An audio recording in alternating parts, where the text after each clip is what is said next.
Okay. Okay.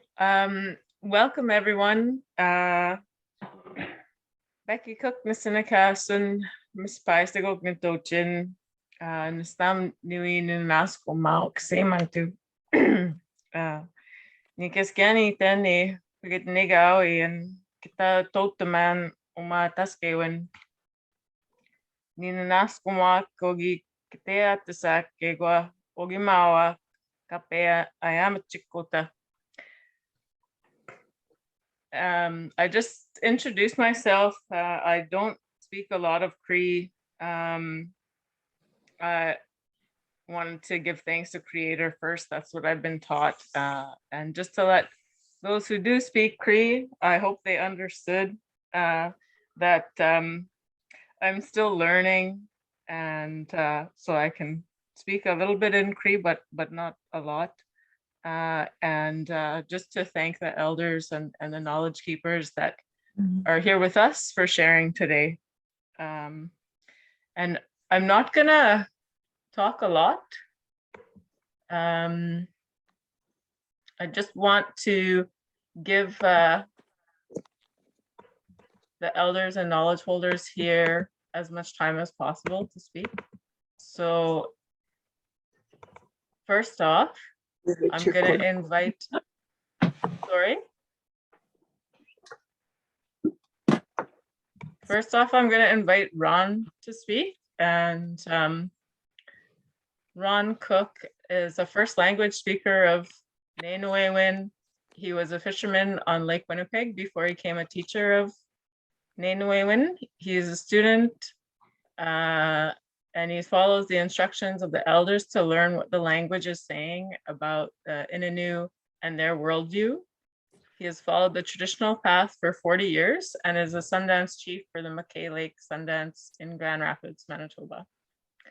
So with that, I'll open it up for Ron to speak. Thanks.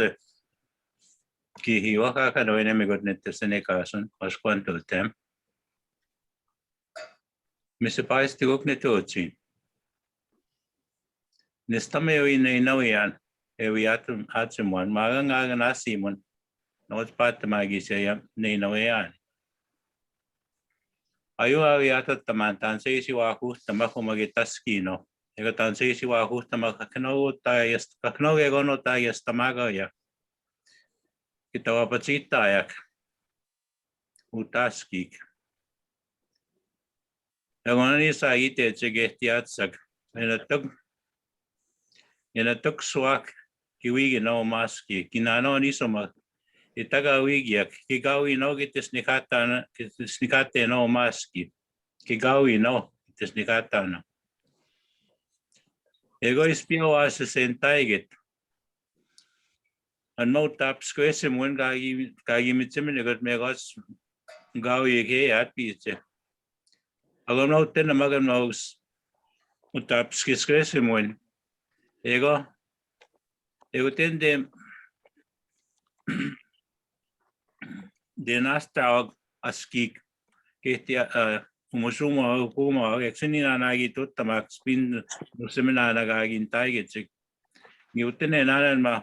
Utapis question egon Indigenous tanan askik. Exegais nikata higan mayu. Itagayatsig utenak is nikatamag. The one is utenis kaite kite itegas tigite kaite tsegogo. Exetaxken tande tapito wigitanawa stande taisigiwet. Negutanis and rogais tenigute. Exiteog. Ego exisik skinomo gawasak. Etik skinoma gawasak kape skinoma tan setay sinanaga chita sigoma taskiwa. Ego is nikata ego pesiskiwag.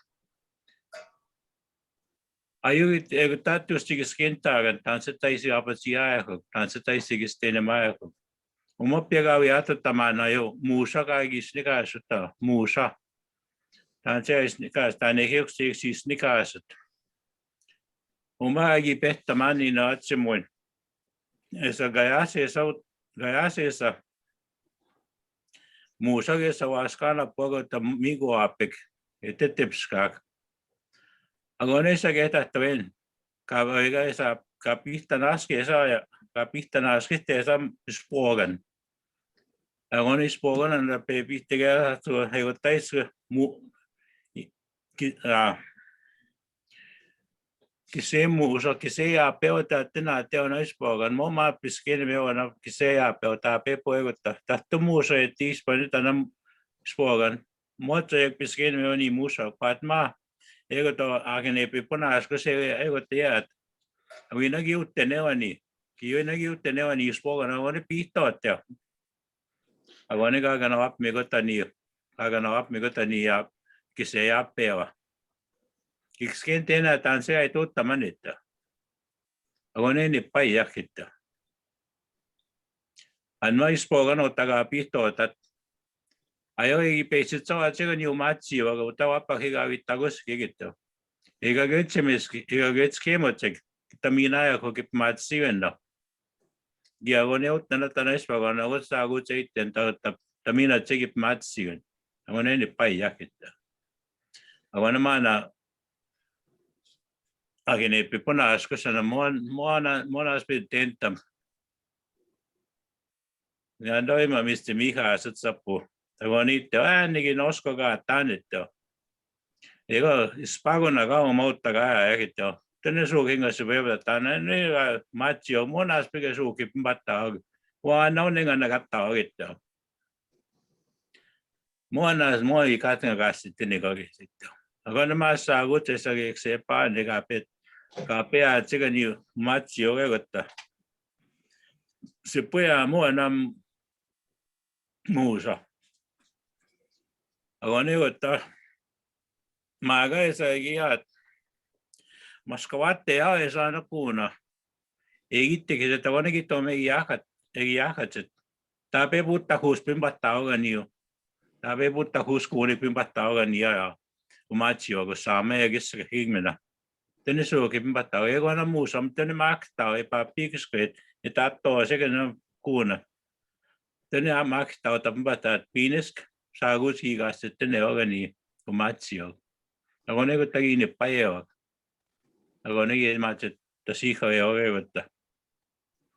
Agone gispen gutage tikipskagi tome gotea pechega ni omigo apega ni musak. Uta chako mana musa ragi ni pais kape bitege te gotandam migo apek. Agone ga ka vita moata ni heuta musa gapenet. Kimen nosen magagi tutta manet gimina hegnep matsion. Kimen nosen et onigi gestene mega ita. Egine paistik. Mitonigi piastegene mo nita chakita. Mona da moge gon ki mes da maga magagi mina kigita. Kenoge gon gi utna maga kenoge gon gi apachi gogita. Mona ge gon ki nagatta maga kenoge gon utna maga. Anustos te tu imsigite tonna ait. Anustos te exetape tauta tutta makita. Itawi tapmina ya hugo ininīw tamina ya hugo ma kipmatsi noita. Agone ni se sigaite chek musak kaisni ka sutta. Agone te chek musak ani sette kape kap musak awa kaite. Tapetawa vichigo noita. Tapetawa ma menagista no tagistene maya kine paya yak mo panda tagi ni paya yakitta. Gistano poni se tagistene maya hugitta. Agone se gaite te. Agone ga pekse ya pesispano. Gispio ya go ma chiwene payat musa. Mutu tagistene ma te gachi mo tagasta tane payat. Tausti. Exenis menaite ya te ga gistene ma tagone mo tagasta tane payat musa ite. Utagistene ma.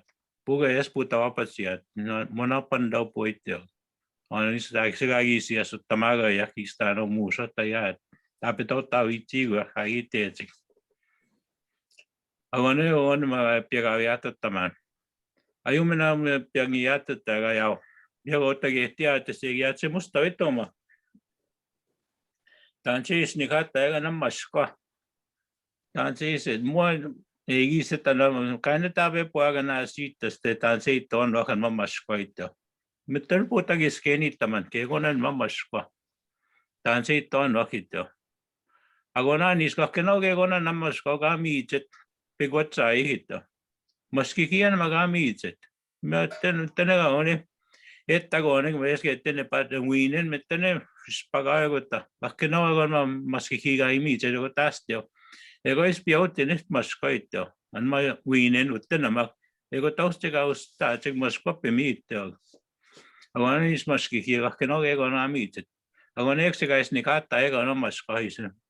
Ei tetano, en anstända man är man maskwa. Ei tano, maskikiawa. Ei tano hitta. Agora negosti a iste teita. Excepo taisia kiskinomākēwin. Taisi kiskinomākēwin pisiski o tansa taisi apatiaho. Tagiskinomākēwin. Tananagatiaho ita. Exega ite. Excepo nistagawiata tamananust. So now I'm going to talk in English, and I'll try and translate what I just said. One of the things our elder said is that we are of this land. We are of this land, and we do things, we name and we do things that enforce that. Because when a child is born, what we do is we take the placenta, or in some cases they take the umbilical cord, but the placenta is what we did is we took the placenta of our grandchildren and we buried it on the land close to where their home was. And they say to do that so that child always knows where the home is, knows where he belongs. And our word for, well, they say now it means the city, but the word we use is utēnāk, where the heart is what utēnāk. That's what it is. And that's why they say that's where that child feels like his heart is in that place where that placenta is buried. So we call that, that's what that is. It's utēnāk, where the heart is. And that's what that word means. The other story I told about is about our relationship with the moose. And this, I heard this story. I've heard a couple of different versions of this story. But what it says is that one time the moose were in their lodge, and while they were sitting in their lodge in the evening, a pipe came in through the doorway. It came floating in through the doorway and started going to the moose. It went to that old bull moose first, but the old bull moose ignored it. And that's what happened. As it went around, all the moose that were in that lodge ignored that pipe, and it just kept going around, and it came to a young bull. And that young bull took that pipe and he smoked it. And the old bull looked at him and he says, "You know what you have done?" He says, "When you smoke that pipe," he says, "you've killed us." He says, "That pipe was set by those hunters that are coming in the morning, and they're asking us to give their lives to them." He said. But that young bull was kind of cocky, and he said, "Well, you know what?" He said, "I have long legs and the snow is deep." He says, "And those hunters don't run very fast." He says, "I'll easily outrun them. They'll never catch me." And so he said, and so he had that attitude, but it had been warm. It had been warm in that area, and the snow was deep, and it had been warm in the area, and it had melted, and then it froze again, got cold. So there was a real nice crust on the snow. So in the morning when the hunters came, they had snowshoes on, and they were able to run right on top of the snow without breaking through. But the young bull had a hard time. He had a hard time running because he kept breaking through that crust, and it was stopping him. And so eventually the hunters caught up with him, and they killed him. And then they took all the meat. They prepared all the meat and took it home. They celebrated their kill. That night, the spirit of that young bull came into the lodge of where the moose were, and he talked to them. And he told them, he says, "You know, it was a good thing that I did. It was a good thing that I did, giving my life to these hunters, he said. They treated me with respect when they killed me. They soothed my spirit by the ceremonies that they did when they killed me, he said. And they didn't waste any part of me. They used all of me. They took everything that I gave them, and they didn't waste anything. He says, I think from now on, that is what we should do. We should give our lives to these people. He says, because they showed me so much respect. And so that's what happens now. And he said, our word for moose, musakawa, he said, musakawa. It means, musak means always, awa, this one. And so that's what that moose is always with us. But he says, but we have to reciprocate that. We have to maintain that respect we have for the moose and that animal. When we kill it, we don't waste anything that we take from that moose. And so that's why that's the story of that moose and the name, where that name comes from. The other one I want to talk about is the bear, because this was told to me by one of the elders here in Thompson not that long ago. Because he was telling me that when we translate our language into English, he said, don't just translate it into English, he said. Learn what that language is telling you. And he used the example of the bear when he told me that. Because he said, he says, everything that bear eats in the natural world is medicine. Everything it eats is medicine. He says in the fall, when it's getting ready to hibernate, that layer of fat on him is about 5-6 inches thick. It's all that medicine he's been eating. And so when we take a bear, he says, we take that fat and we make that medicine, mashkopimi, they call it. And we make that medicine, and it's one of our strongest medicines that we have. He says, so, and that's what he says, and that's where that name of the bear is. When we take that word apart, he says, mashkikiawa. Mashkiki is medicine. Awa, this one. Mashkikiawa, this one is medicine. And so we have to, and again, he said, we have to show respect. We show respect for that bear. We don't tease it or anything. When you see a bear, we just welcome it, greet it. Thank you for coming to visit us. But we don't try and intimidate it or anything. He says, and that's how we have to treat these animals. He says, we have to treat these animals as our brothers, as our helpers, because they're providing for us. They're giving us those things we need. And our names for them show that how we see them. So that's what I have to say today. Thank you. Egose.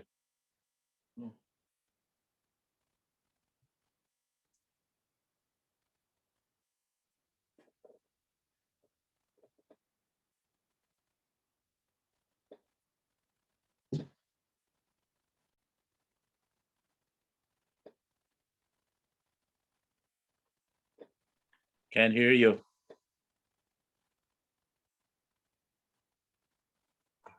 Oops, just talking away there and I had myself muted.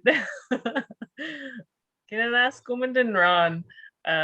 Next, I'm going to ask Floyd and Faylene to share. Floyd and Faylene are elders and ceremonial leaders from Peguis First Nation. Their home is North Thunderbird Lodge, where they've been holding ceremonies, sharing teachings, and helping people for 28 years. Take it away. You hear me? Mm-hmm. Oh. That's it. I mean, kiwētotētān. My name is North Thunderbird. I'm from the Turtle Clan.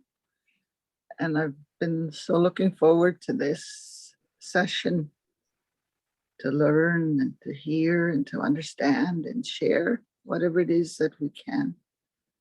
Becky introduced us that we have been at North Thunderbird Lodge for 28 years. It's 28 years for our Sundance, but we were here probably about 38, maybe even close to 40 years doing ceremony in our home here. And today is a day that, it's so beautiful out the beautiful sunshine, and it's a place that we enjoy living, and working with people. Last night we met with a group of young people, and our young people are the ones, that we wanted to be there for. As each youth shared, I was overwhelmed with their sharing, because they said they found out, their way and what they were looking for when they came here to this lodge, and over the years they grew, and moved around and are finding their places. So our home here, has been a haven for many, have been a place where many people come here hurting and are feeling lost, and they find out who they are. So we're honored to be a part of today and sharing, and miigwech to for the story of the bear and the moose. Oh yeah, Ochekwi Sipi Cree Nation. I'm from Fish River originally before I married into Peguis. So I always truly look forward to these sessions and listen to the languages, the people that I grew up with, and it's so nice for us to hear, and Cree again, and that's what I wanted to say, and some of the things that we've been doing, trying to understand, the way of our ancestors and everything, all the connections that we have to earth, that we have to the ones that are in the sky, and when we go outside at night, it's so beautiful to look up there and see all those stars and all the teachings that we received over the years. And because at the time we started, that's where we sat by the fire at night, and it was beautiful to learn and to receive guidance that way. So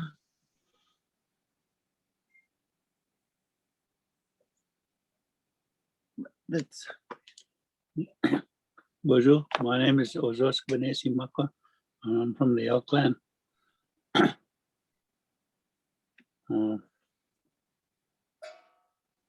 When we started, first thing we had to learn about our own strength and our own weakness. And we had to take a good look at ourselves. And one of the ways that we were shown is that we start with the spirit, then the mind, and then the body. So when we start understanding a lot about ourselves, the way we do things, it was a beautiful journey, but there was so much to learn about ourselves, about our feelings, our emotions, how to deal with those things. So there's a lot of little things that we had to do first so that we could try to help someone. But first we had to help ourselves. And that took the longest time to learn about ourselves. And as we did, things happened. People start coming and we start sharing the things that we learned in our journey. And as we were told all along, when people come for guidance or help, when we do the pipe ceremony, to ask, that one of the things that we were told, when you put that tobacco down to make spirit, we ask the Creator to help us understand who we are and how we're doing things. So a lot of times they show us all different kind of animals. And when we watch those animals, we learn from them. We learn about life. And when we were sharing that with the elders, and they told us that's so true, because all of us, the Creator had made all those animals, the birds and the trees, and all those medicine that Ron talked about, how those animals use them. So a lot of times when people come here needing guidance, and we smoke our pipe and we go there, and like for instance, when young kids lose their appetite, we usually use the bush chicken. There's a little bag underneath their neck where they pick all their seeds from the trees, and then they take that and they boil it with some cedar and sage, and then they start drinking that, and they get their appetite back shortly after. And these are ones that all the elders that we work with notice here the different kinds of medicines that they use from different areas, and it's just so beautiful. And we started a book, and we have all those things from them that they shared with us. And I'm so glad that I have friends like you guys there to share all those beautiful teachings about the language. And I could understand some of it, but there's lots I can't understand yet. And because in Peguis, a lot of us lost our language because of not trying to talk it, or we had no one to share it with us. But going back, the spiritual part is still there, and it's it's time where we got to start working on our language also. So when I share that with the elders from up north that way, and when I talk in Cree and they start telling it, it's so beautiful that it helps me understand a lot of the things that they shared. And there's many stories that that we heard from different animals, different birds, different trees, and the weather, the winds, how they work and how they help us, and how to read the stars at night for direction, and a whole lot of other things. There's so much teaching up there. And again, it goes back to the way our ancestors lived, and how they followed nature. And they knew where they belonged in His creation, and like we're only starting to learn that now. And it's such a beautiful way of life. So again, I want to thank Ron again for those beautiful teachings. And we also have a lot of different teachings of the different animals. So with that, thanks for listening. Thanks for letting me be part of it. Turn back to Becky now.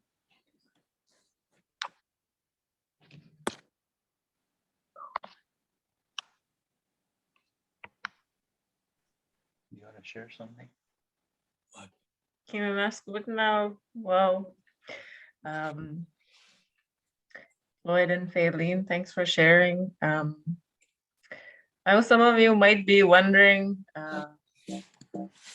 why there's elders from Peguis on here, but they're really elders that I really respect, and I think they have really good teachings, and they're part of our group. And I still wanted them to invite them to speak here, even though they don't carry the language, because I think it's important for us to not feel shame for not understanding the language, because there's lots of us who don't anymore. People are losing the language every day. And all the elders that we have who understand the language, who have a good grasp of the language, we're losing as well. So I think a lot of the reason why we don't have our language anymore is not our fault. It's a byproduct of colonialism, right? And all those policies from the government for the last 150 years, or however long. So I think it's important to acknowledge that, and but I think it's also important to not give up, to still be doing that work to try and bring the languages back, and that's part of what we're doing today. With that, I'm going to pass it on to Dave to speak. Dave Swanson has been a classroom teacher, a school administrator, and superintendent with Frontier School Division for over 30 years. He was part of a team and led in the development and implementation of initiatives in our way of life, languages, and land-based education within Frontier. He also worked for MF NERC as a school administration specialist, which had him working directly with school administrators in developing school improvement plans and professional development for staff. And he's on lots of committees, including the province of Manitoba, where has been part of lots of committees. I don't know if he's on all of them anymore, but province of Manitoba, Indigenous Education and Training, Frontier School Division, MF NERC, Manitoba First Nations Education Resource Center, for those that don't know, UCN, or University College of the North, Manitoba Association of School Superintendents, and some other organizations too. So go ahead, Dave. Asay?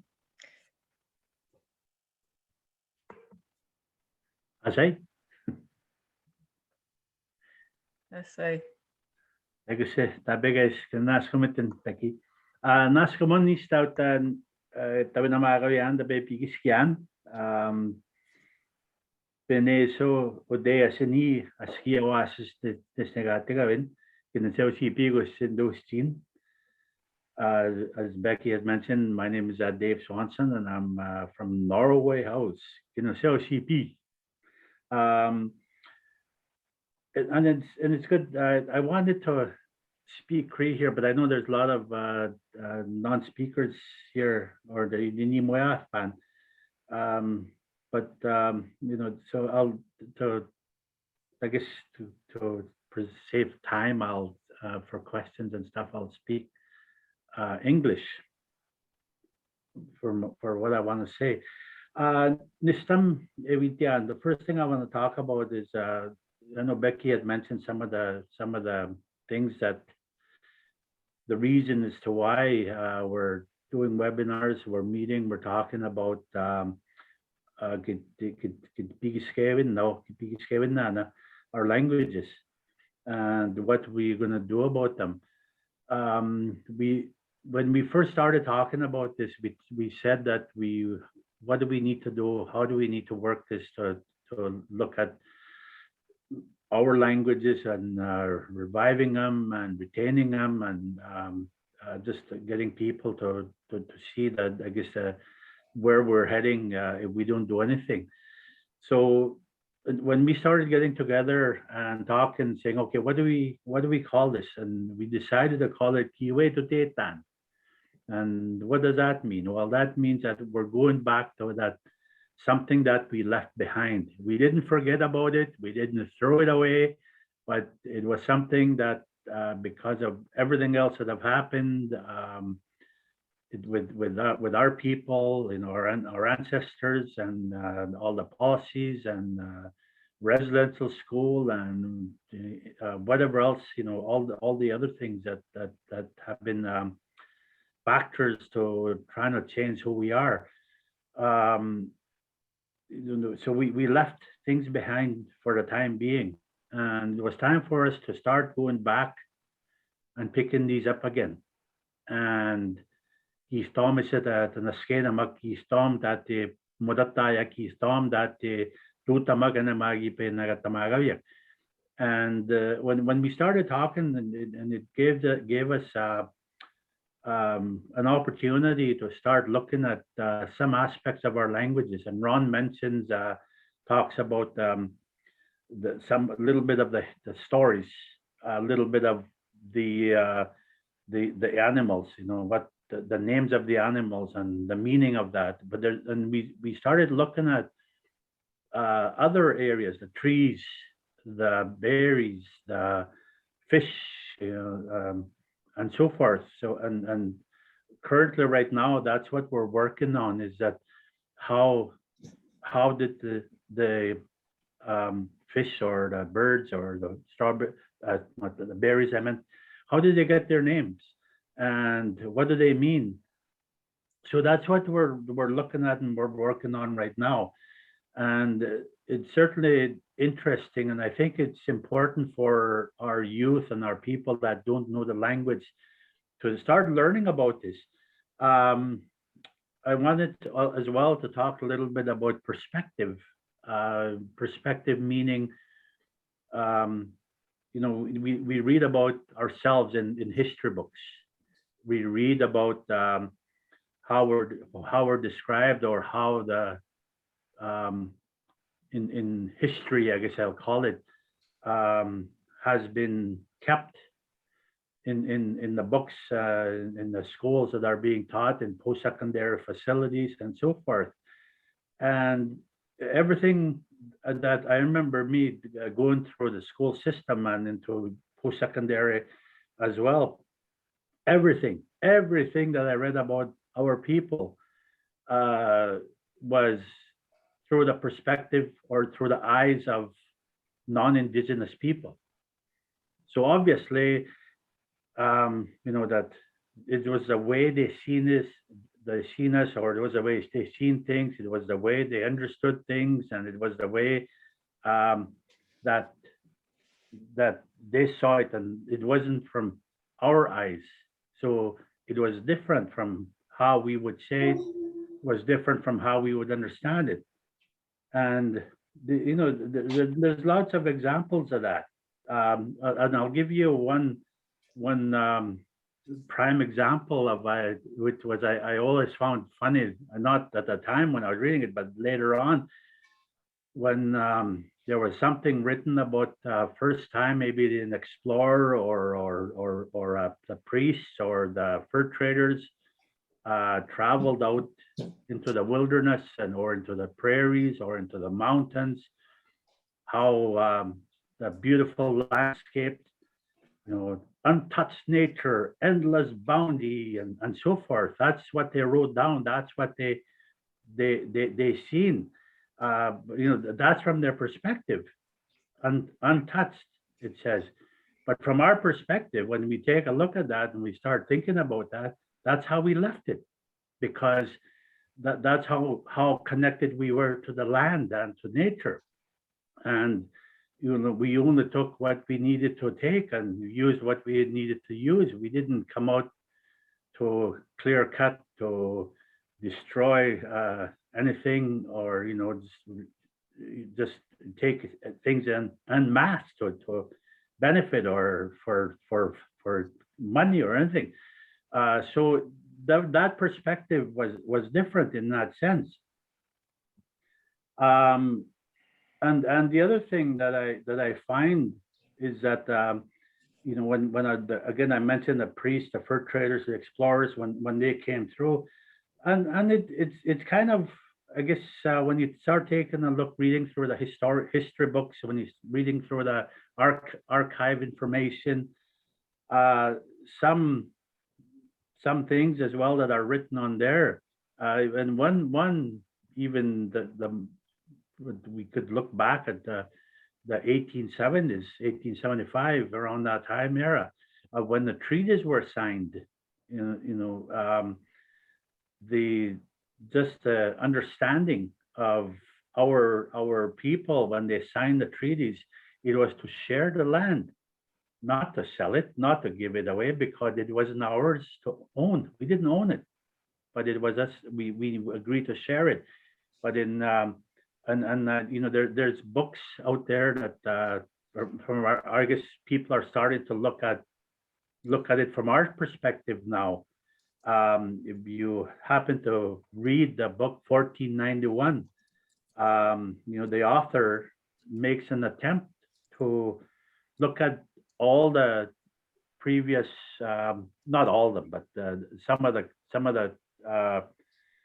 write-ups of or some of the books, some of the archive information of the people that quoted or witnessed some events about us in the past, and then he started looking at those, the comments or what was written there about us, and he would say, you know, that this is probably what they meant, because they weren't looking at it from the Indigenous perspective. So he's making an attempt to see it from our eyes. And I think as we talk about time immemorial, the way things were or have been through our eyes. And I think in when you look at the what's written, for example, in the Bible, the ones that were translated using the what you call that, syllabics. I mean, there, for example, the Mason Bible, which was translated, the first Bible translated in Western Canada into syllabics, and it was done here in Norway House. And it started in 1840, published in 1862. So I think yes, that it was speakers that translated this, but they weren't all Indigenous. So you have people there that are see the perspective from their eyes again. That from so they're writing things in terms of what their perspective is. So I think in that sense, we certainly, when we start looking at our words now, we start looking at although our history was not written down, so to speak, by our people, or oral history stories were passed down. And when you take a look around our land, there was a connection that our people had to the land, and to the animals, to the medicines, to the plants, to the trees, to the water, to everything that they needed to survive from. So they had special relationships with them, and as a result, these things gave us life. So we were connected to all these things, but we didn't own anything. And one of the things is I wanted to emphasize here, which gave me a great realization when I started looking more into this and deeper into this, is how our story, I don't want to say our history, because that's a colonial word, but our story is ingrained and embedded in our language. Everything about us, it might not be written down in a book, it might not be archived anywhere else, but that's why it's important for us to know our language, know how our words were formed, because everything about us in terms of our connections, our history, it's still kept in our languages. So if you start learning more about our languages, that's where our history is written. Yes, we've got some things that I guess landmarks, rock paintings, petroglyphs, mounts. We do have them on Turtle Island. But those things are only certain thousands of years old or something, but our language is much older than that. So I think I wanted to emphasize that, and why it's important for us to retain and regain our language. There's our ancestral stories, our teachings, they were left for us by our spiritual grandfathers and grandmothers, as well as by our knowledge keepers and our elders. So that's why it's important for us to continue to learn that. And just one quick example, as with some of the, as Ron had given us, but I wanted to use one example too. For example, and I know Gordy, for those of you that participated in our last session, Gordy Walker had explained about the berries. We have berries that we use for medicines or for other things. And when we say the English word of these berries, to us, it doesn't make sense using the example of a strawberry. Why is it called a strawberry?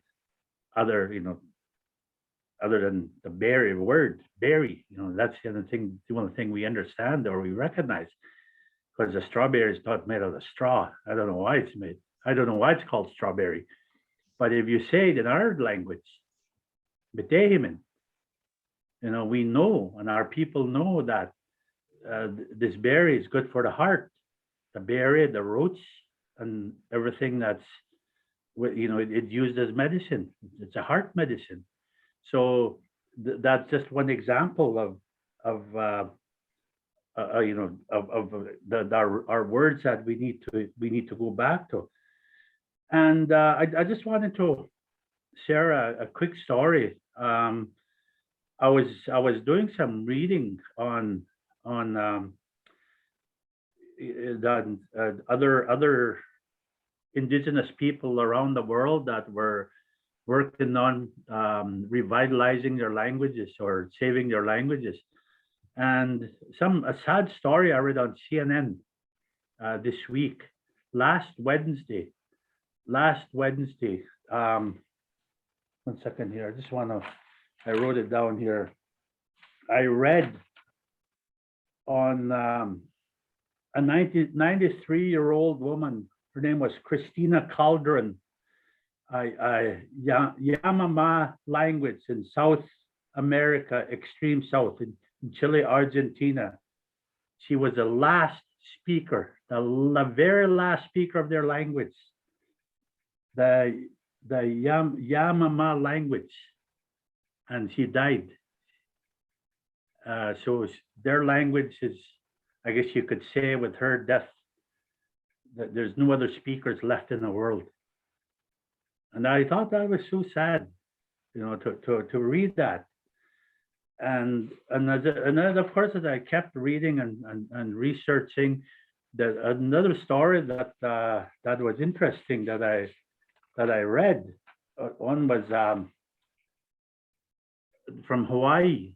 There's a lady by the name of Dr. Candice Gala that works at UBC. She was telling a story about in 1896, she said their nation or their island, their Hawaiian nation, was conquered by the United States, and all their royalty people were murdered and killed. And around that time too, their customs, their languages were banned from being used. And by 1980, when they did a survey of Hawaii of how many speakers they had in people under 18, there was less than 50 people, less than 50 speakers. So they did something. They wanted to revive this. So the small group of people, 20 to 30 people, I think it said, decided to undertake this project to revive the language. So first thing they did was that, of course, they planned and they agreed to travel to different parts of the world to go and find out about how other nations, preserved or revitalized their languages. And the important thing that she said was, or the interesting thing I should say that she said was that when they traveled, that these people didn't all travel in one plane. They traveled in different planes in case there was a plane accident and they didn't want all their speakers to get killed in the plane accidents. So that way that it ensures that there'll be some people that'll continue the fight. But by it took them 30 years to this point. They said that now under 18, they said they had over 7,000 to 8,000 speakers, I think she said. So they worked a lot to trying to preserve that, and it works. So I think for us to look at, I mean, I'm not saying we go flying all over the world. I think there's good examples of that now that we need to work on things in our communities. And I think it's every language revitalization success story that I've read through, nobody from the outside came in to save them.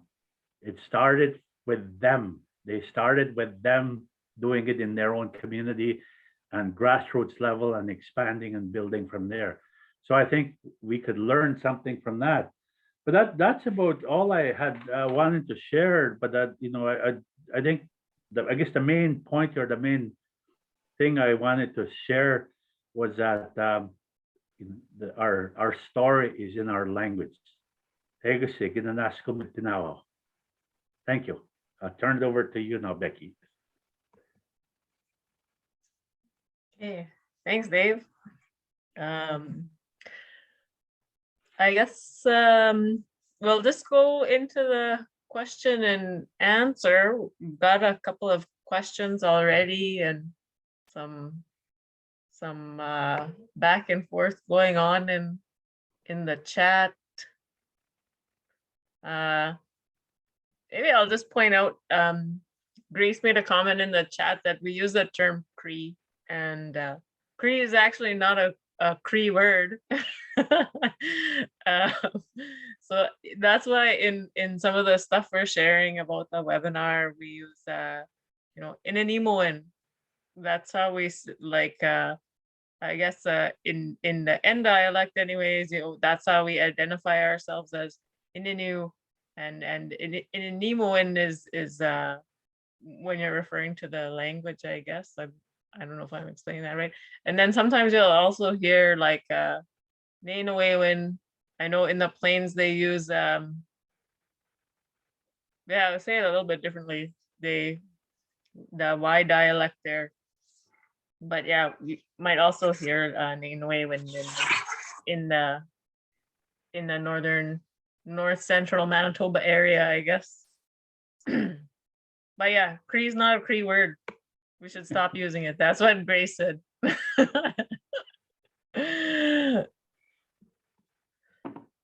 And I don't know, I'll go to the question and answer. Grace, I see you have your hand up, but I don't know if that was what you were gonna say. If you have a different question, just leave your hand up and I'll come to you. But we have one question in the question and answer that I'll go to first.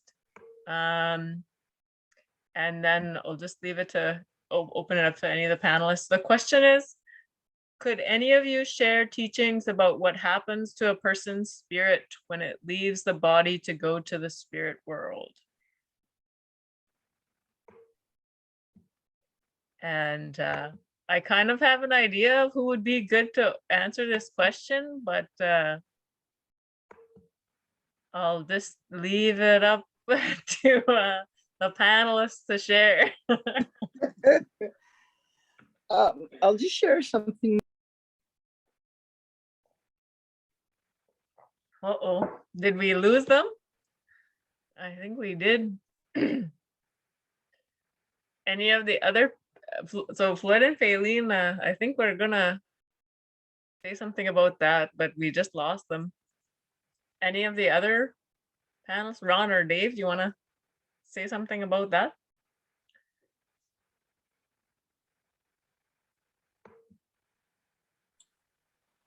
Yeah, I'll talk what I learned from Floyd.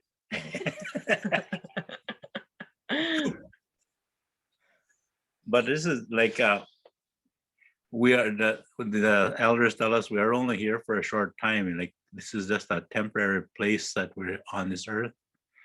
When we come into the earth, we come from the hole in the sky or places, and there's a light that comes from the spirit world, a waches they call that, and that's that light when it hits. Oh, there they are again. When it hits the penis, that's when life begins. So at the end of life, what it does is that light leaves the body and goes back to the spirit world. It goes home, I guess is what it is. Time here on earth is done. So they've learned the things they needed to learn here on earth, and they've returned home. And so that's that light that leaves. And Floyd can talk about that. Okay, Floyd? Can I share? Yeah. I just wanted to share, this had just happened a couple of days ago, when my cousin, he went into the spirit world. He's on a journey right now. And anyway, that evening we were busy watching Ottawa. Anyway, we started receiving texts, that he had died. And then so I went to lay down, because he's my first cousin, the shocking news. And I was laying there, and all of a sudden I seen him. He was on this path, and he was just coming to that turn where that hill is. And then I went to see what was going on, and his mom was standing there, and she had her arms open. And he walked right into her arms and closed. And that's all they showed me. But I know that was when I shared with the family, that vision that was given to me, and what they had shown me was something they needed to hear. So so we do go on this spirit journey, and when we're finished walking here in Mother Earth. But that little story I wanted to share, because this happens many times to us. Both Floyd and I are given that responsibility to work with Chibai, and it's been such a learning experience for us to come to understand how beautiful that journey is. As we leave Mother Earth, and how things happen in many different ways when we're finished here. And but I'll just want to share that little story, and let Floyd talk about is how he was taught.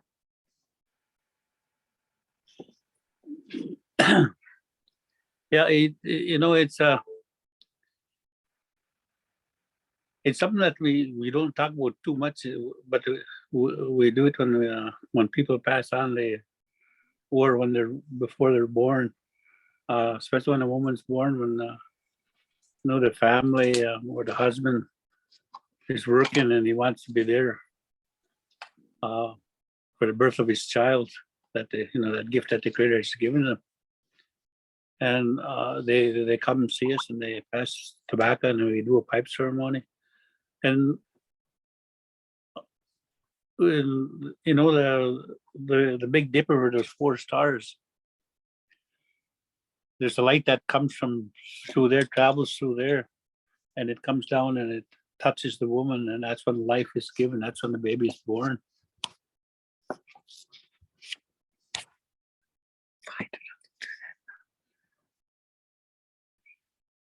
And then the same thing, and that's when that new life is given.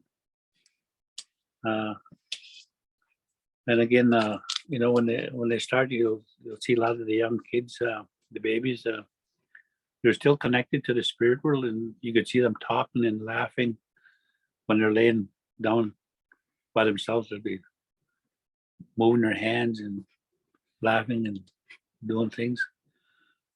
And again, when the time comes to leave this journey and go on our spiritual journey and go back to the Creator, the same thing happens.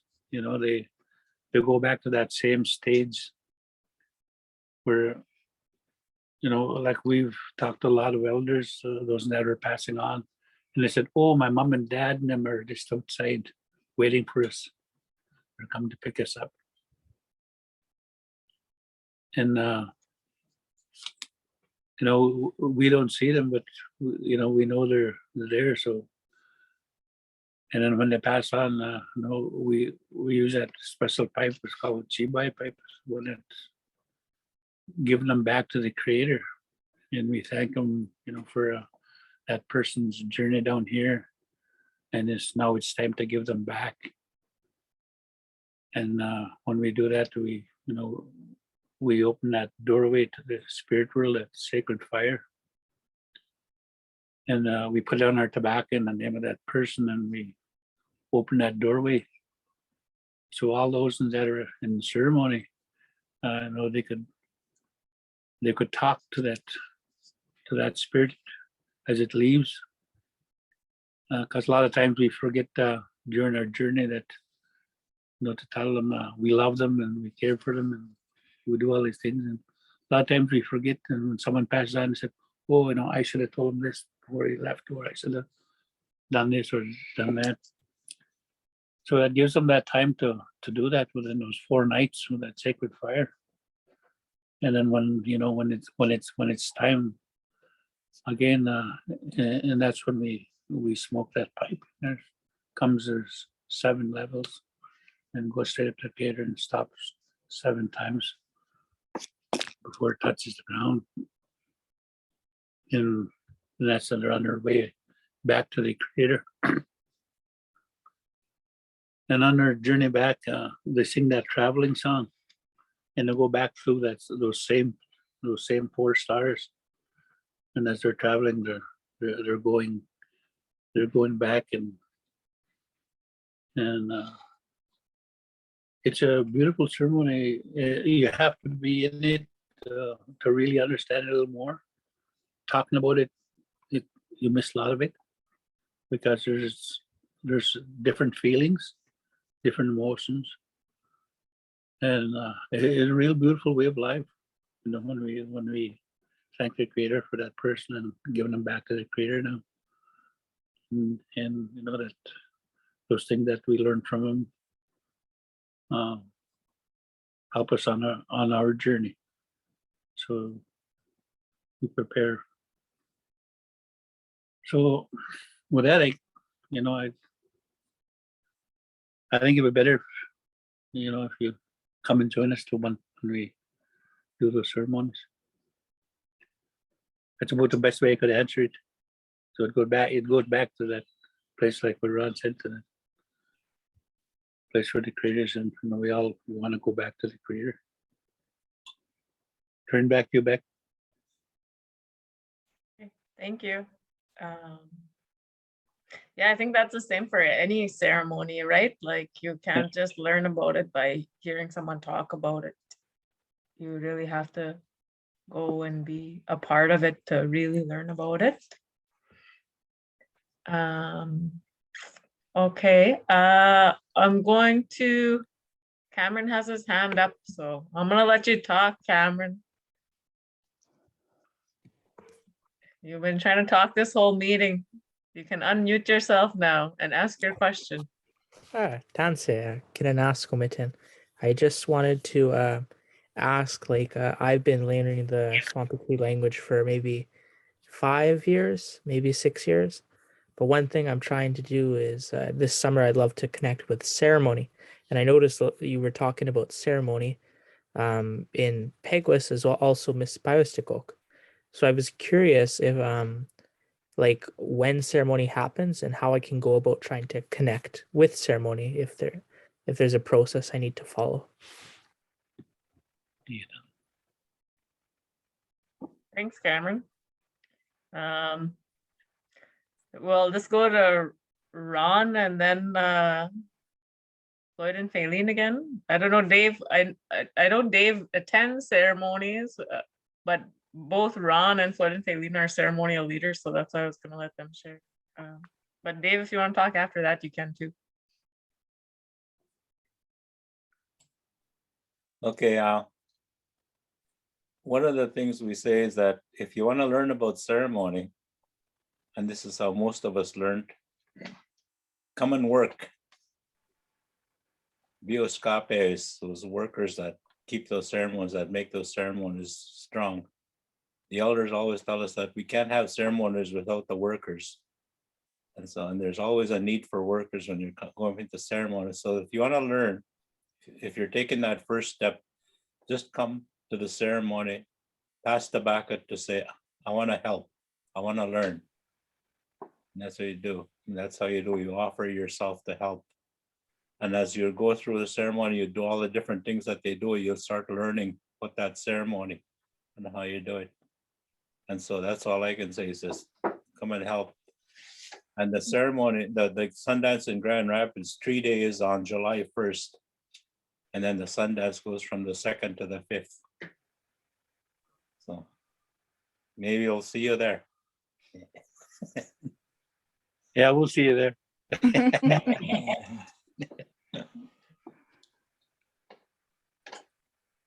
Hey, Floyd, you tell them now. He's poking me in the back to talk. Okay, for us, ceremony is every day for us. From the moment we get up in the morning, we have things that we do.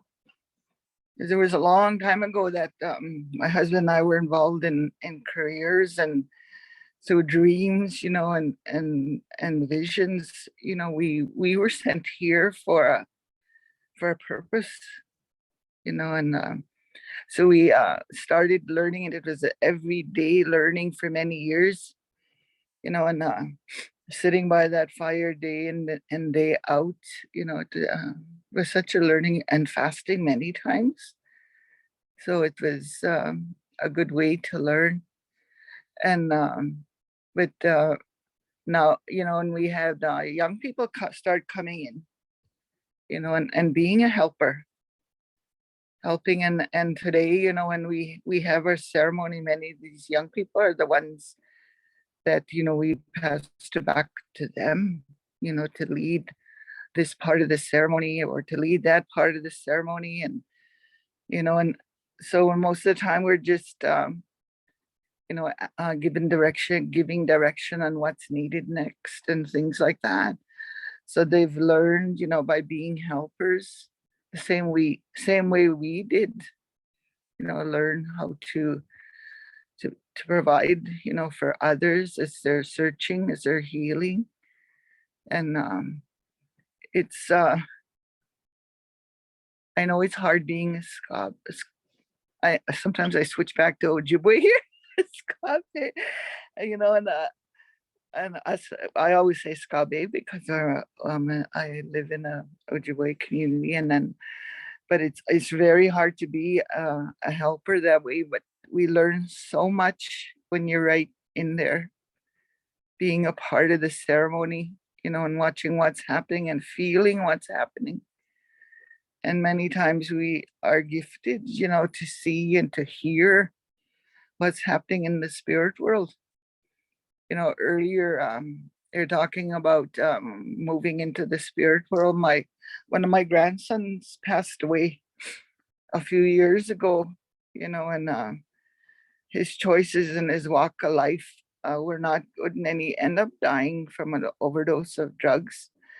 And so we were in the city waiting, sitting by his bedside, and it was getting late that night. We had little ones with us, so we went to go and have a rest for a while with them. And one of my grandsons was just turning into a teenager at that time. He was really sad and really affected by watching his cousin laying there, knowing that he was going to be leaving anytime. And so he was at the window. And while he was at the window, he said all of a sudden his beam of light came. Like we were in Winnipeg, this beam of light came to outside the window where he was. He said, and he seen his cousin standing there, and he waved at him. his cousin waved, and that's when he called for his mother. And the phone started ringing, that he had began his journey. So from there, he is a different kind of young man, who thinks of the choices that are out there for him. So for him, he was taught, by a spirit that was leaving into the spirit world. So it has a big impact on his life and how he does things today. I was talking to my daughter last night, and she works in a woman's shelter, and he was at home with his younger sister, and he sent he was FaceTiming his mom. He was making medicine, and steaming the house. So for us, and when we first made that decision to start walking the ways of our ancestors, we see that now happening. It was for a good reason, and our young people are learning the ways of our people. And also when we were talking about language, when we Floyd, it really affected Floyd that he couldn't speak or understand his language at all. And this one time we were at my sister's place, and he was thinking of it because we had just been at a gathering, and his dream that night, there was an old lady came to talk to him and told him how to work on bringing that language back into his life. So I talked to my auntie about it because she's a teacher, and she said, she told me the way that there was a word for that, and how we was to teach, how we taught that, a word from the English language on how our children are being taught, and but when we first started to us, there isn't a language barrier in the spirit world. We did this big ceremony for grandmother Turtle, who's taught us that. And I find it amazing many times when people come in and they're speaking Cree or Ojibwe to Floyd, and he's answering them. And one of my friends who's quite fluent in the Ojibwe language, she said, I was just so amazed, and Floyd was answering to her. She's seen him talking in Ojibwe, and answering those people. And so we're blessed that way to be able to do the work that we need to do, but we still need to learn and have it in our lives, and it's something we do quite frequently. We're always listening to Cree speakers and Ojibwe speakers, and we learn so much. We understand so much more when we sit and listen, and our people talk to us about what that word, what that underlying teaching is, the direction that it's giving to us, and how the values is embedded right in those words. So I'm always so grateful for fluent speakers and sharing their language with us, and those of us that are not fluent, even though I understand. I should be fluent because my parents spoke the language from me, my older brother up. They're all very fluent, but I was sent to a school when I was young, and that wasn't a part of the speaking language there. So so that is something that I need to take back as well.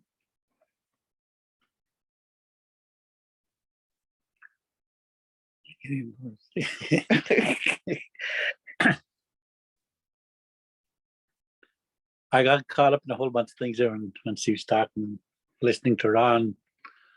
So a lot of the things that that we're shown, sometimes it's hard for me to explain. It was about What was the original question again? That's why we're lost. I know. So easy to He go was away. asking about he wants to come to ceremony, so he's asking for like advice about how to do that. what to Okay. do. Yeah. Yeah. Like for us, we're always telling people you want to have ceremony, then bring that tobacco. You know, same as so important when you're wanting to learn. And you bring it, and then we just set up, and then they help in setting up, you know, the things that need to get done, whether it's a sweat lodge, whether it's a healing circle in the teepee or in our ceremony room. And many times, you know, we ask them to be a helper. You know, we always tell people that's how we learn, is bring that tobacco, make spirit with it on what we're searching for.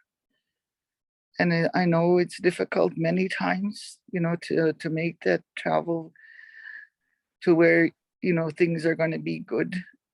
But that's what we always tell our young people: take your tobacco and go see the people that you're wanting to learn from. For us, we have ceremony quite frequently. Our Sundance this year is our camp day is July 13th, and the dance is the next 4 days, and we're really looking forward to that. But tonight we're supposed to be doing naming ceremonies, but we postponed that because yesterday and we're doing ceremony, chibai ceremony for my cousin. I froze my toe, so we're not going to go outside tonight, so we have to postpone that. So we just set up those, and we were doing spirit names for some young people. You know, they were by the fire and they didn't have that spirit name that other people were introducing themselves as, and then, you know, wanting that. So always happy when that happens, when these young ones, you know, they're 10, 11, you know, I want to know what my spirit name is too. So it's always an honor for us to do this kind of ceremonies. And it's important because our name gives us direction and who we are. Thank you for listening. I don't want to always say me wage. Ditto. Yeah, you know, I think she already answered what she's asking. Keys. Yeah. So Thanks. So you want me to take it away? yeah, Yes. Okay. Maybe I'll go on to the next question. We're kind of getting towards the end. I put 5:30 as the end for this webinar. I know we went over on our last one, but I was gonna try and keep it a little bit shorter this time. So in the question and answer, Casey is asking, well, I'll just read what she wrote here. I think our languages should be taught in the schools for all children. The Maoris had a radical approach. They protested to protect their languages. They knew that language was tied to Indigenous knowledge systems, and to lose their language meant to lose their culture. So they made it mandatory to teach the languages in schools, but they only used one language from one tribe that was specific to a particular part of the island. So the other languages were dropped and sacrificed, and the knowledge was lost from other parts of the country. And then her question is, how can we move forward to keep our languages alive? And anyone can take that away.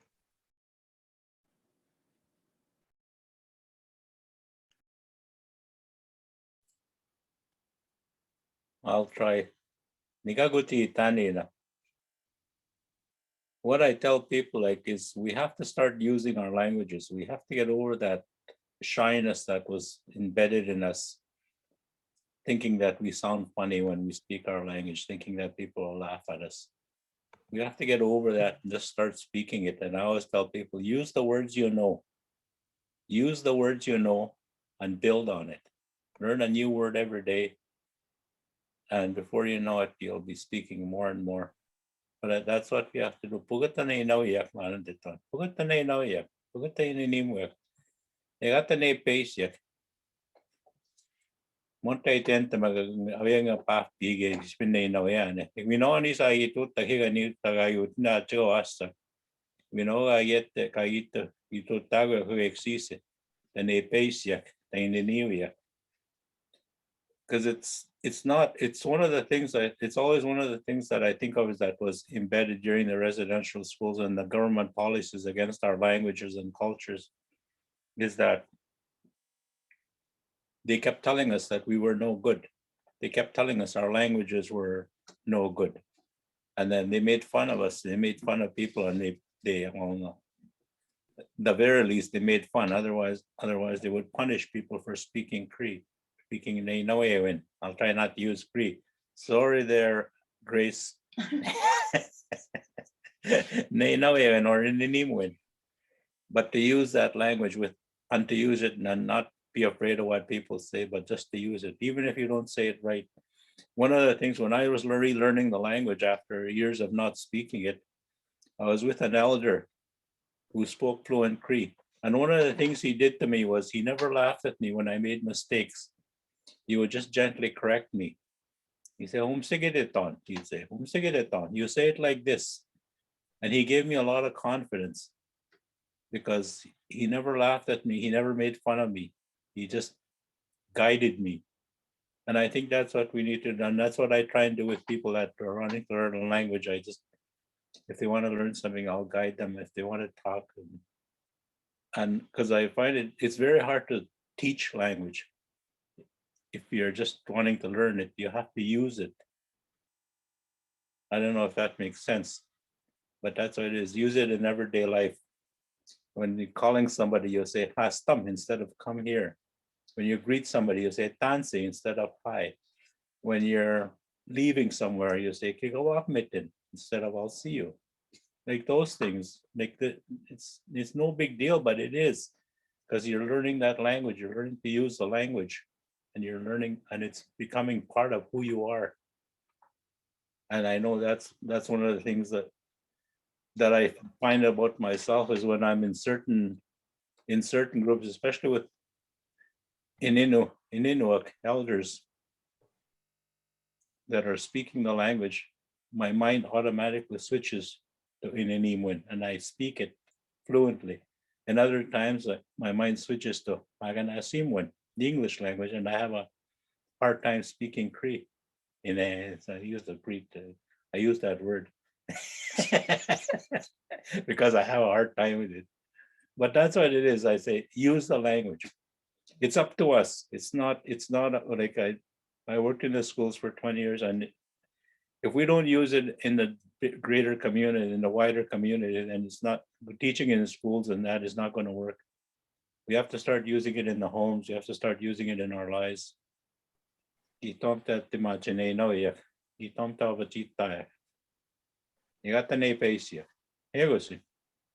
it. Thanks, Ron. I guess I would just add too, like I've been trying to learn Cree for quite a few years too now. And you know, I try and use Cree. I spent some time in northern Saskatchewan at Ganiasik Culture Camp. And they have a Cree immersion school that they started grassroots, but they also do a lot of camps that other people can go from different communities to go and learn. But they use a lot of the language, and it was really good to hear lots of people speaking and be surrounded by it. And I find that just going there, even for a week, when I was surrounded by that language, it helped grow my understanding. But one of the things I was told when I was there is that, you know, like as a learner, you have to work too, right? Like you have to put in the effort, and you have to show your teacher that you're trying to learn, because it, you know, learners can get frustrated, you know, like when teachers are making, you know, like, or maybe they're not teachers, but people are making fun of you when you're trying to speak and you pronounce something wrong. But as I think a teacher can also get frustrated too if they're talking to you in Cree and like you don't say a word of Cree, or you know, or like if you're having a hard time understanding, because it does take a long time. But the learner has to put in the effort too and try and speak a little bit of Cree, like give a little bit back to your teacher. That's what they were telling me at Kinosao. And even I as this journey when I've been trying to learn, I have nieces and nephews, and they were growing up, you know, like they were babies, and I watched them learning the language, and I started thinking about, you know, like me trying to learn Cree the way that, you know, like they're learning English, they're just babies, and you know, there's not enough Cree around them to be like learning Cree, but how watching how they learn, you know, like they listen and they listen and they listen for the first year of their life. Really, they don't speak very much. Maybe they try and make some sounds, right? But they don't really say anything. And even when they start speaking, it's just like one word here, one word there, trying to get their point across. But you know, they grow it.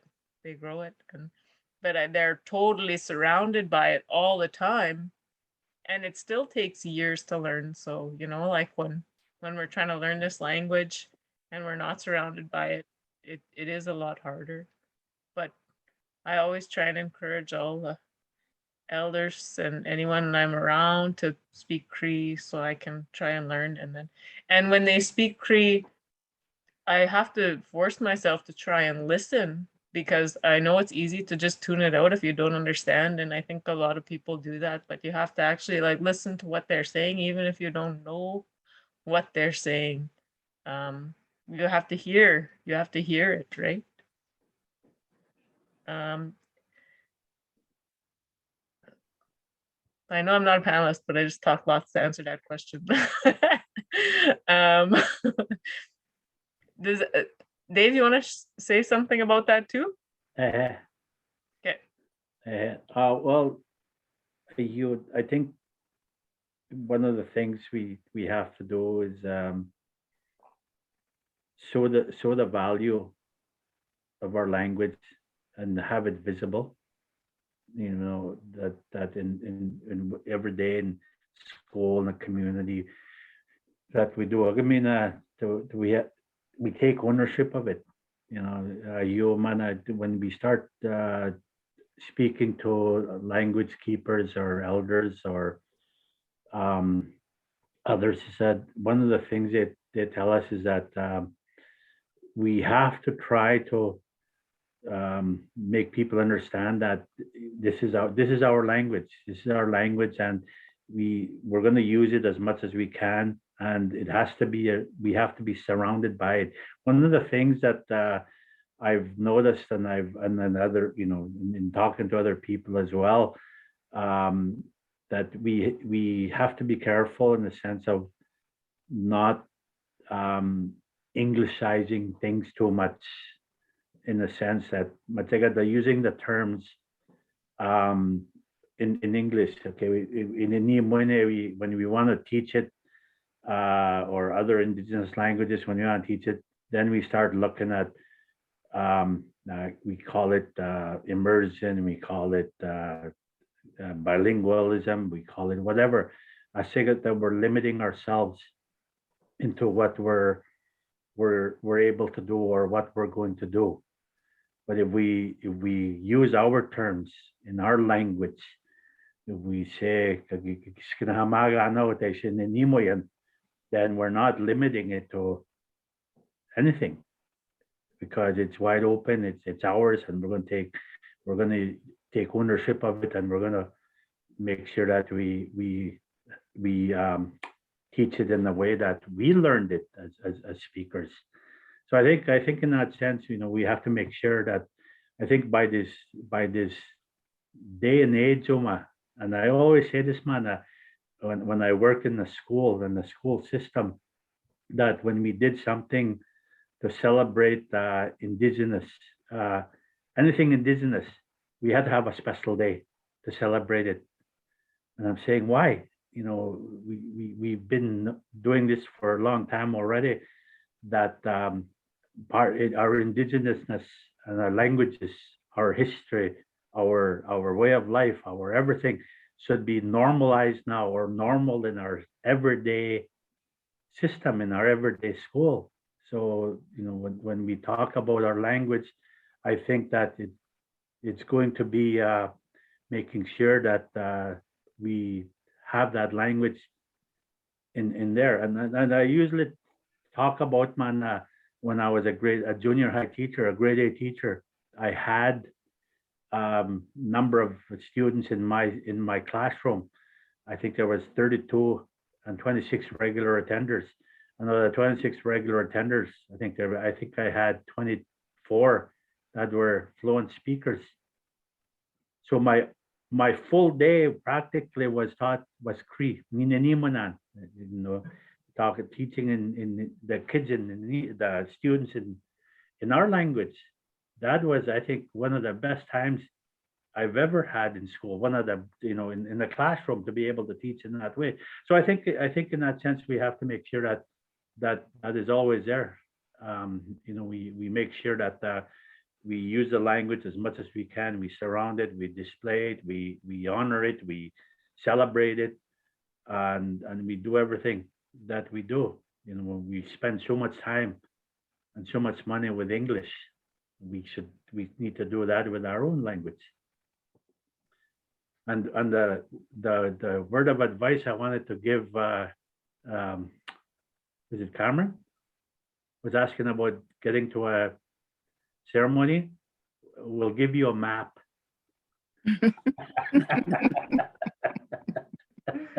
Hey, thank you.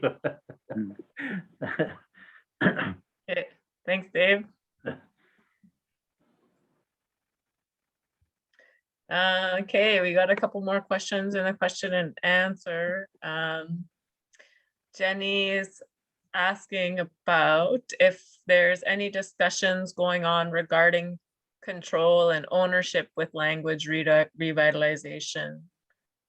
Universities are busy developing language centers and wonder if any discussions have been taken place regarding policy on custodianship of the ininiw language.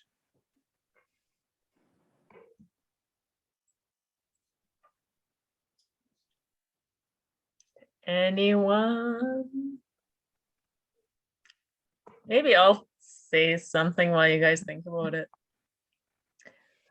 I think control and ownership is a very Western concept. And I know in research we have like OCAP principles, right? Like ownership and control. I can't remember what the rest is of the traditional knowledges.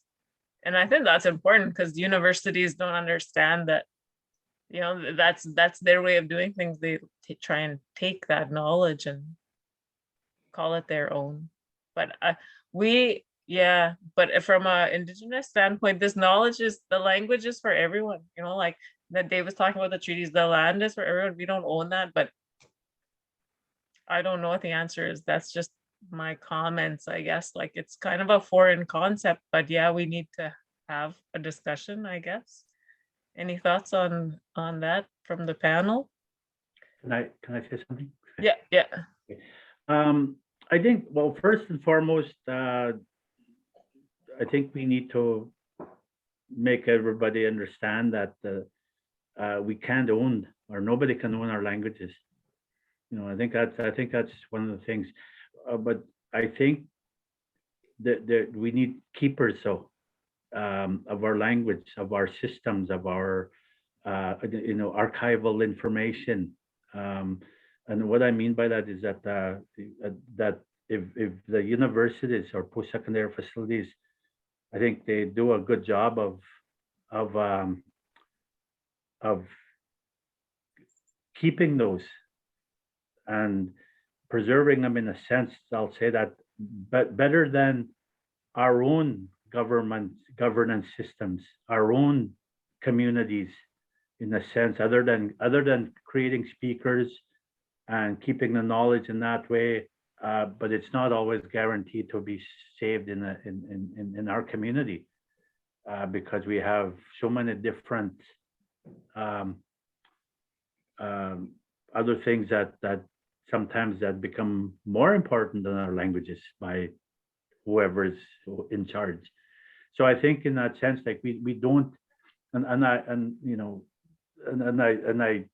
kind of go back to within our, what was written down, it was kept by the Bibles when they did the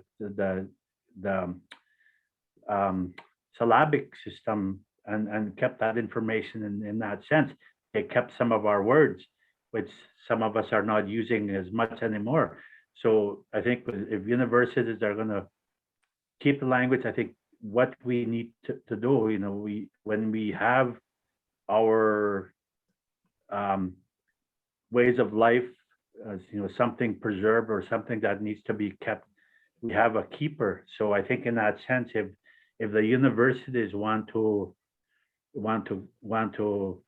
archive our language, I think they would need to have a fluent speaker and have a keeper of the languages, so that make sure things are kept properly. But I think in the sense of the policies, I don't know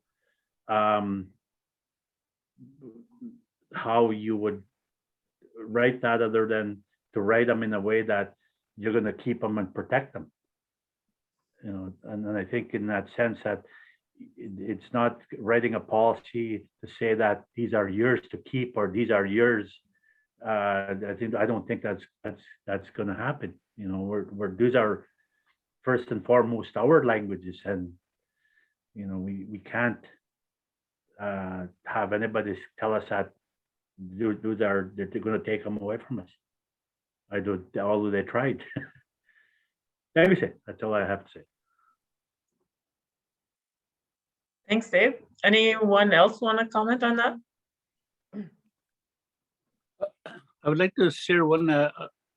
We worked with some elders from one community, and we were asking them about how do they keep their language going, and they said maybe once a month they would gather together, once a year, and they will get down and do the pipe ceremony and bring food and everything, and they'll sit and talk, and they'll find some new words, and they'll go over those words, and then they'll pass it into the community like the next day when they go out and talk. And they said it wasn't long that the whole community was using those words, and whenever they needed more, they would just go in and they would do that.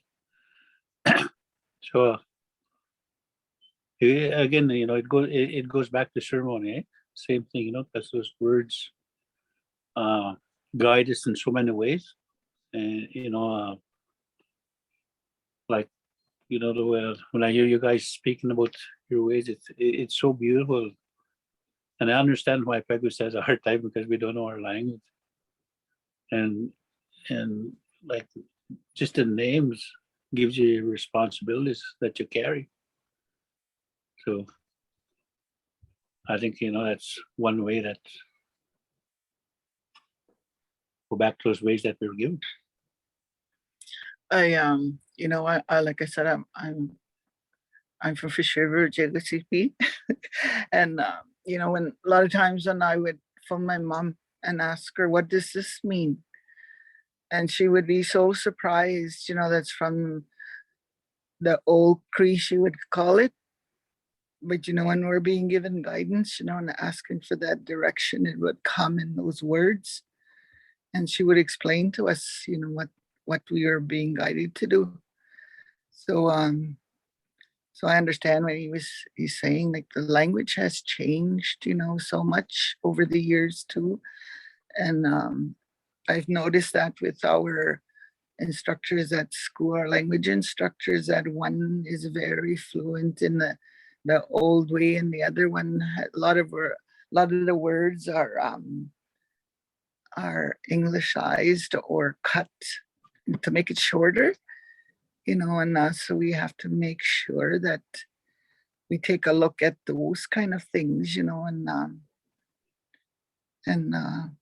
that it's important that we teach, the old ways of our ancestors, And he was talking, my mom always, when she would be talking, and some of our friends, from Peguis, they would come to visit. So what is she talking about? I understood that she was talking about a car, because she would say like carish or something like that. So just thinking of those words that we heard, and when she would say English words and have an ending or the beginning in Cree, well, in the languages people. Yeah, and the other thing they said when they were learning, says you want to learn, he said start learning with the songs. Says you learn the songs, Ojibwe or Cree, and you'll pick up the how do you call it, cadence, so that you're moving in a good, because you can have a little rhythm, eh? Always talk about intonation. Yeah. And when we were in Fish River and listening to the elders talking, we go there and it feels so, you feel it from the heart, not from the mind, so it becomes a part of us when we hear those teachings and the way that they're saying them. We take it through our spirit and our heart, then you could feel it coming to be a part of us, and it's the children, that are learning. And Floyd is a veteran, and so we attend a lot of November 11th ceremonies, and we were in Fish River. We go there almost every year, but I find it's progressing so much in the language, and the teachers, all the teachers, they give their instructions in Cree language, and all of them, and there's a lot of our Peguis teachers there and non-Indigenous people, and just listening to them as they're talking to their children walking down the hallway. So the teachers become learners as well, and they're sharing that with their students. And one day I went into when my mom was teacher there, she was a Cree language instructor, and I went into the classroom with her, and the kids were asking me questions in Cree, and I had to really think about how to answer those. And they'd wait for me too, those little ones, to say it, and then if I didn't say it right, my mom would say those words that I had a hard time with, and I would just say them again. So, I know it's coming it's been coming, quite far for some communities to instill those words of our ancestors into their little ones. And me wait for listening. Okay, I'm gonna go to the next question, because I was trying to keep it to an hour and a half, but it's almost 2 hours, but we'll do one more question. There's one more. So the question is, how can non-Indigenous people support Indigenous languages? Learning or speaking with? Any thoughts?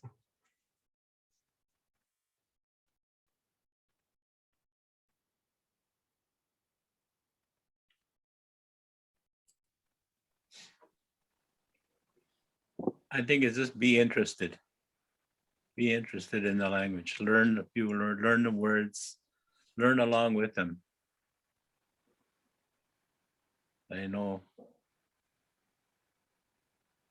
for me, trying to live live with my non-Indigenous wife.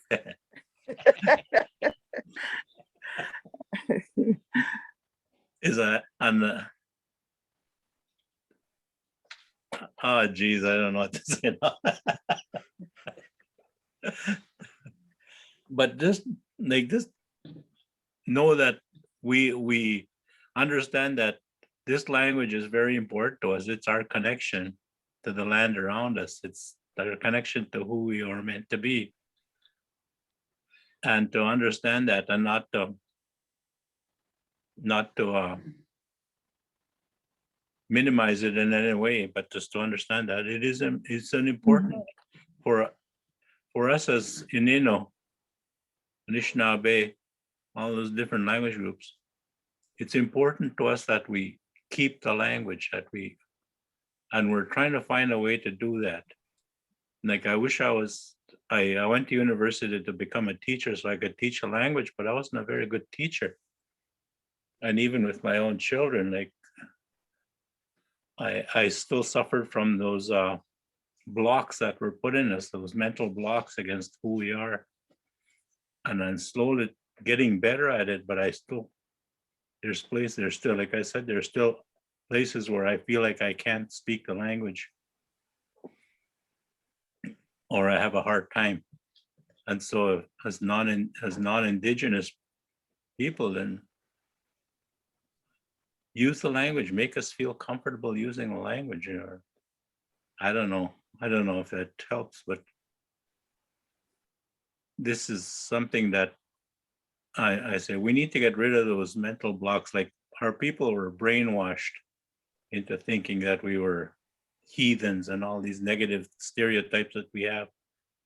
And we need to remove them, and we need to, and that language is to me, language is one of the pathways to that, because it tells us who we are. It tells us how we see the world.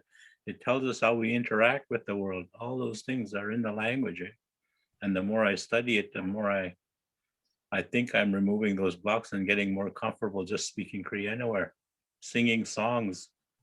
I talk to myself when I'm out when I'm out snowshoeing, sing my songs. Nobody's listening to me, but just using the language anytime and learning words, learning new words, learning phrases, all those things.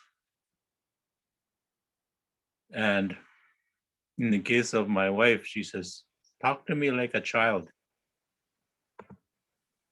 Talk to me like a child. That's how we learn language. Like Becky was saying, they learn one word at a time. And so we have to be, and for me, that means I have to be patient. I have to learn patience when I'm trying to teach language. And I think that's all I'm going to say about that. Any of the other panelists want to have a comment? How can non-Indigenous people support language learning, language revitalization? I'll jump in. Okay. I think my experience has been to I guess for people to show interest, to tell us and to tell the learners or the speakers or the indigenous people that it's okay to speak a language. It's okay to use a language wherever, because I think as Ron says, there's still a block there. And even our own people still, when they walk into a school, they leave their language at the door, or they leave that, even their ability to think in our way at the door, because the experience has been that when we're in that building, we're not allowed to bring, or we can't bring that in there. I think that part of it needs to change. Where I see Grace posted there that she said having allies, and I think that way, having the allies and having them help us in promoting and ensuring that we display the language, we show the language, we celebrate language, even in the school. And it's nice to go into the schools here at Norway House now that I'm hearing more and more of the language in the announcements, and even the non-speakers or non-Indigenous people are doing the announcements, and they're using the language in ininīmowin. It's nice to hear that, so I think in that sense that it's okay to promote that as much as we can and display it all over for people to see that, we cover our classrooms.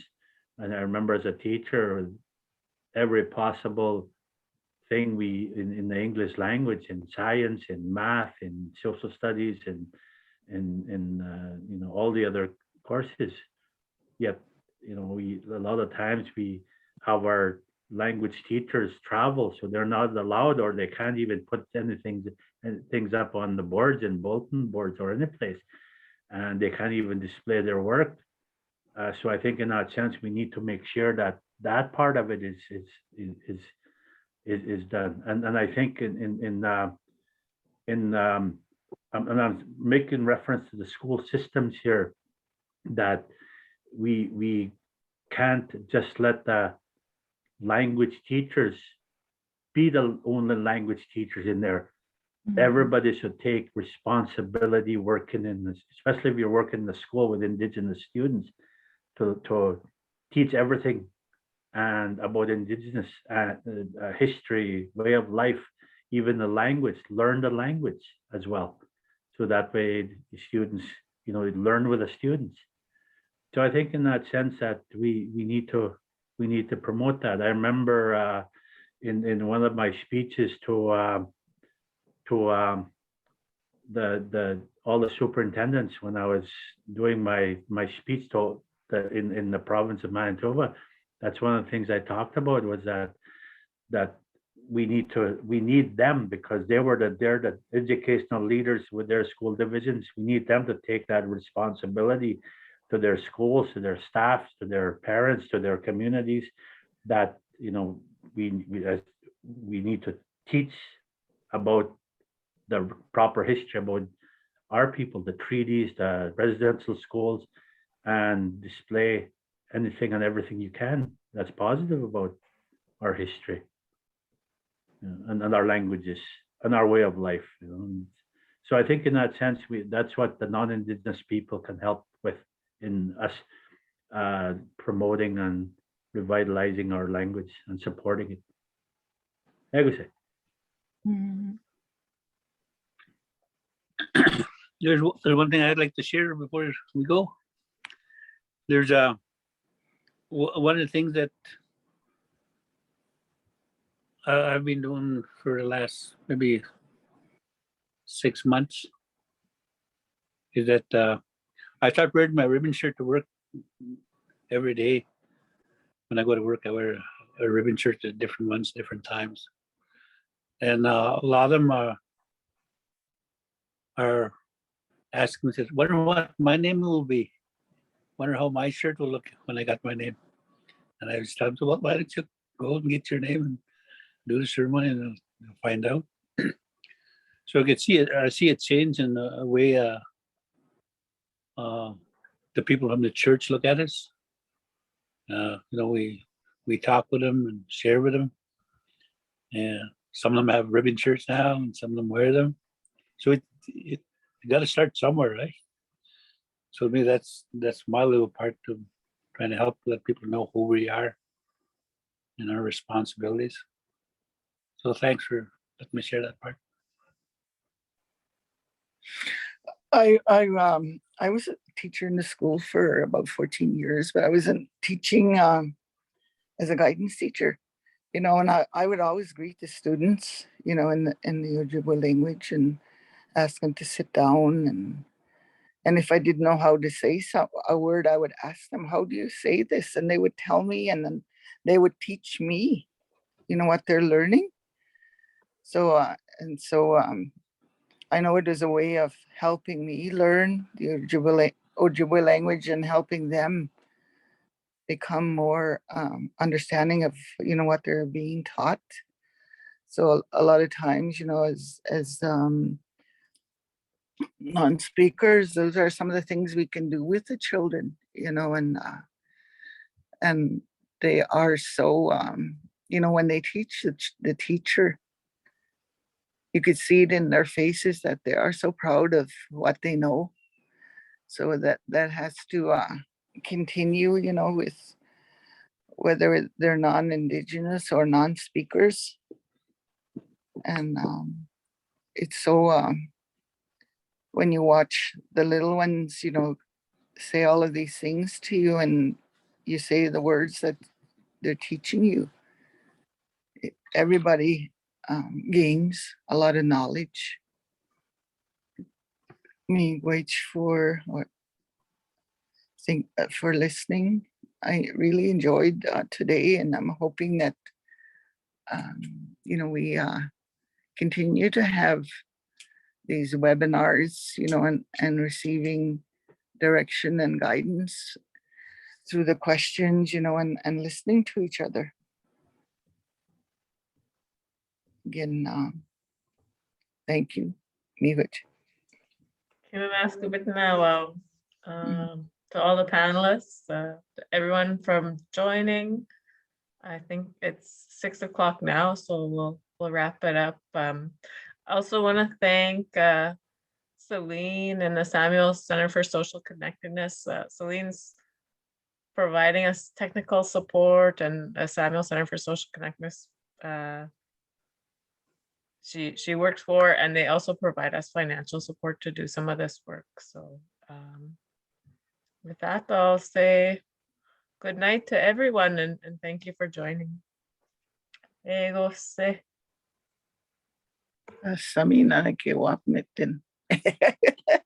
I tried. Yeah, you go up it now. Oh. Sige.